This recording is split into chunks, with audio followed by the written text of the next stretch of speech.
Hello everyone, this is Mr. J and it's Monday, August 26, 2024. I don't know if you can guess the news from our picture. It's bad news. It's also sad news, but bad news. Let's see, we have a map. Let's see a map of Africa, and there's the doctor here and a little sick child. We see an ambulance, and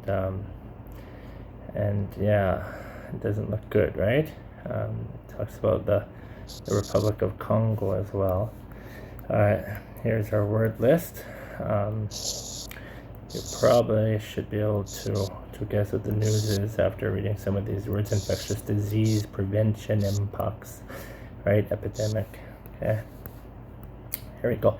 In August 2024, Africa is facing serious challenges, especially with the resurgence of mpox, a virus that used to be called monkeypox. They changed the name to mpox. I don't know why, but the epidemic is particularly bad in the Democratic Republic of the Congo, right? That's where it's worst, where thousands of cases have been reported. Young children, especially those under 5, are at high risk of severe illness and death from the virus.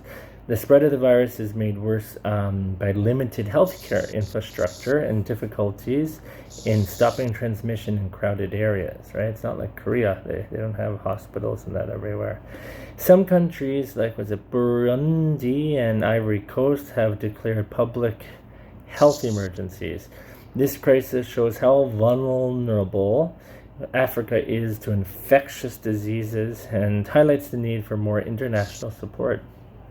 Along with this health crisis, Africa is also dealing with environmental problems like water shortages and climate change, which are making things even harder. Okay, it's Monday, right? So that's why we're talking about world news. It's hard to find good world news these days. So, what virus is resurging in Africa in August 2024? Which country is the epicenter of the current outbreak? That means where there's the worst, where it's the most difficult.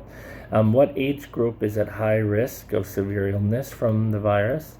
What are some countries doing in response to the virus? And what other challenges is Africa facing? Besides from the health virus, Africa has other challenges, right? Okay, hopefully they get the help they need. Today's word cap. So this week we're doing, what are we doing? We're doing sort of clothes related words, okay? Clothes that have second meanings.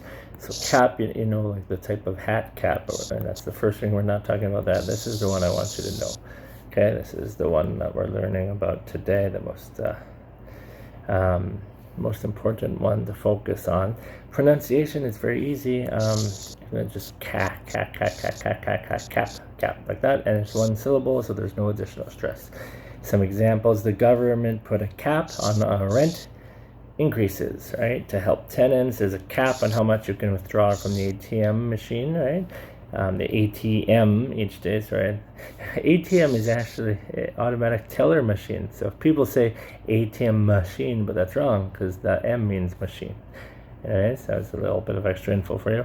The company set a cap on the number of free samples they would give out. Okay, and that's it. Look at this. This is AI. I can ignore this too. AI gave me a little note there. Okay. All right. So we talked about cap and Africa. We need to go into our weather.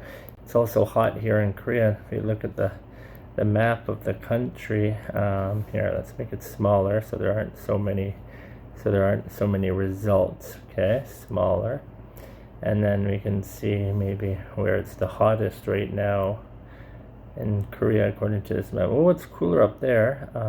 32, is that the hottest? 34, here we go. Daegu at 34, that's the hottest. Okay, and let's see about where it is now. Here in Tonga, what it's like. Well, today and tomorrow I'll have a high of 32 and a low of 26. That's easy. Cloudy, let's say partly cloudy today and partly rainy tomorrow. Okay, but it's cooling off little by little, so that's good. Fall, right? Technically it's fall. All right, guys, we talked about cloudy, rainy weather. We talked about cap, right? Not this cap, but this cap. And we talked about Africa. I hope you guys have a good one, and I'll see you tomorrow. Bye.